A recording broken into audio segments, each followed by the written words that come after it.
Thanks for staying with us. I'm Bill O'Reilly. In the Factor Follow-Up segment tonight, while most politicians have stayed far away from Cindy Sheehan because of her somewhat radical views, a few showbiz people have embraced her. In the past, Ms. Sheehan has criticized Israel, saying it is occupying Palestine, has called Iraqi insurgents freedom fighters, has accused Americans of killing people ever since we stepped on this continent, has threatened Hillary Clinton with the loss of her job unless she calls for a pullout of U.S. troops from Iraq, and has called the U.S. action against Afghanistan a failure. Quite a resume. And with us now is Phil Donahue, who supports Ms. Sheehan's dissent. So I'm assuming you don't support all her positions that I just Let's understand what's happening here. Once again, we have a woman who got to be just a little too famous for the people who support this war. A minority of the American population, by the way. And so the effort to marginalize this woman is underway. And you're helping out. I'm the leader of the pack. I'm the leader of the pack. First of all, Cindy Sheehan is one tough mother.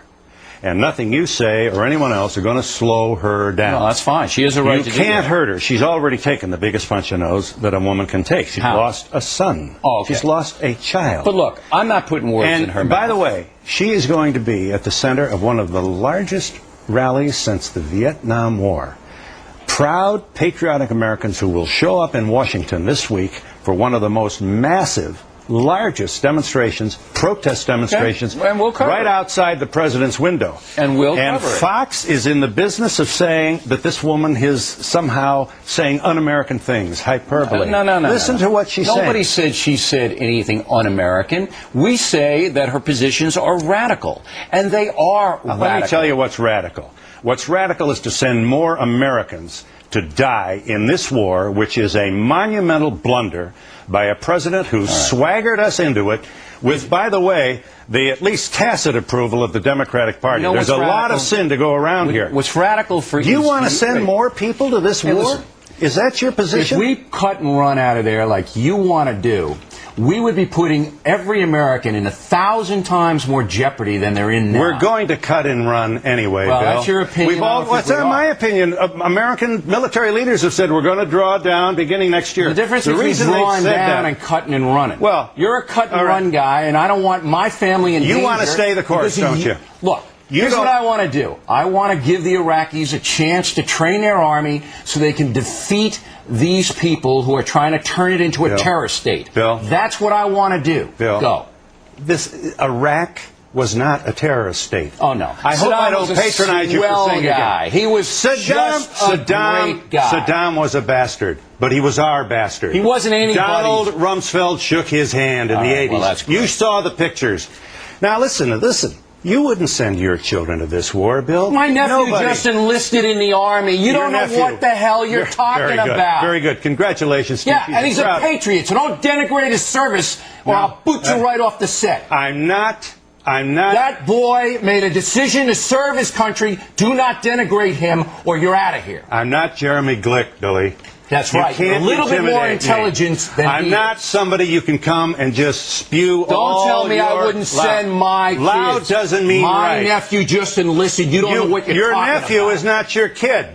He's my blood. You are part of a loud group of people who want to prove they're tough and send other people's kids to war to make the case. You have no clue about how to fight a war on terror or how to defend your country. You are clueless, so is Ms. Sheehan. And for Ms. Sheehan to say that the insurgents have a right to kill Americans and you're shaking her hand, you ought to just walk away. How many more young men and women are you going to send to have their arms and legs blown off so that you can be tough and point at people in a kind of cowardly way? Take people like Jeremy Glick, who comes on in memory of his parents, and you go off on him like a big bully. Billy, you have to Mr. Donahue, with all due respect, have you apologized to him for that? Baloney. Jeremy Glick came on this program and accused the President of the United States of orchestrating 9/11. That's what he did. Right after 9/11 happened. Do you know what the pain that brought the families who lost people at 9/11? This war. You buy into left-wing propaganda, and you're a mouthpiece for it. Go ahead. This war is not fair to the American troops. This war is unconstitutional. This war turned its back on the people who framed the most fabulous document in the history of civilization. I speak of the United States Constitution. All right. Why isn't the Democratic Party speaking that way? I'm sorry that it isn't. I am. But let's understand something. Are we all so misguided? Excuse me. 21 Democrats in the Senate voted against this war, as well as Jeffords, an independent, and may the Lord shine his blessings down upon Lincoln Chafee. I'm going to say something. I'm almost finished, I'm Billy. going to give you the last I'm almost finished. Lincoln Chafee, the only Republican in the Senate to vote against this war. We should be building statues to all these people. October 2002, they stood up to a president, and they knew that, first of all, only Congress can declare war. Why is that unimportant to you, Billy? Listen, why can't you become the patriot that your loud voice proclaims to be and stand behind the Constitution and insist that we never go to war again without the approval and consent of the United States Congress? If they want to take action, they can take action. Now, I'm going to say something. I'm going to give the last word.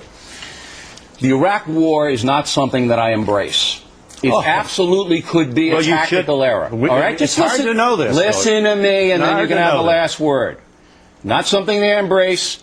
Could be a tactical error, optional war, and we have not waged it the way I had hoped we would wage it. But what? But we are in a war on terror. We are in a war on terror. Our cause is nothing to do with the war on terror. Yes, it does. And if you don't understand geopolitics, if you don't understand Iraq would be a terrorist state if we pulled out of there, you don't know anything. It was poorly planned and poorly executed, but Bill O'Reilly wants to send more kids to fight and die.